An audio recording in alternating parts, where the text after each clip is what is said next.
Assalamualaikum warahmatullahi wabarakatuh. Perkenalkan, nama saya Siti Kholisah Nurjannah. Di sini saya akan menjelaskan mengenai prinsip-prinsip psikologi dalam keterampilan membaca dan menulis bahasa Arab.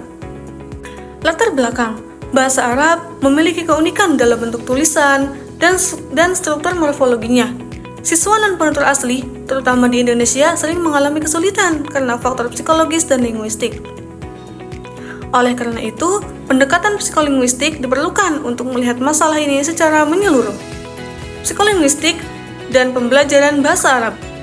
Psikolinguistik adalah ilmu gabungan antara psikologi dan linguistik. Ilmu ini menjelaskan bagaimana otak manusia memproses bahasa, baik secara lisan maupun tulisan. Dalam konteks belajar bahasa Arab, pemahaman ini penting karena siswa harus melalui proses mental yang kompleks untuk memahami sistem bahasa yang tidak familiar. Kesulitan membaca. Bentuk huruf berubah tergantung posisi dalam kata. Kemudian, huruf Arab ditulis dari kanan ke kiri. Kurangnya latihan, minat baca, dan lemahnya koneksi antara simbol huruf dan bunyi menyebabkan siswa bingung atau takut salah saat membaca. Kesulitan menulis. Menulis huruf secara salah atau terputus. Kemudian, tidak memahami struktur kalimat dan bentuk kata dalam bahasa Arab.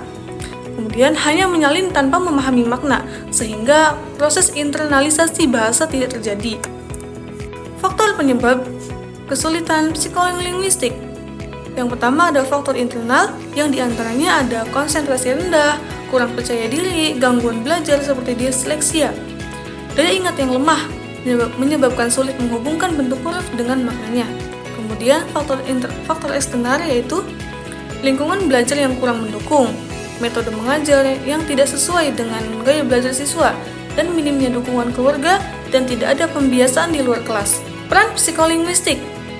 Guru bisa menyusun materi berdasarkan tingkat perkembangan kognitif siswa, meningkatkan daya ingat dan pemahaman bahasa dengan strategi visual audio, mengenali gejala gangguan belajar seperti disleksia awal, memilih metode belajar sesuai dengan gaya siswa, evaluasi siswa.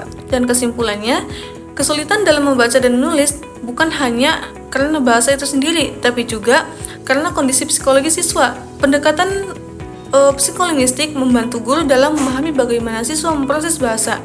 Pembelajaran yang manusiawi dan fleksibel lebih efektif daripada pendekatan seragam. Baik, mungkin cukup sekian yang dapat saya sampaikan. Kurang lebihnya mohon maaf. Wassalamualaikum warahmatullahi wabarakatuh.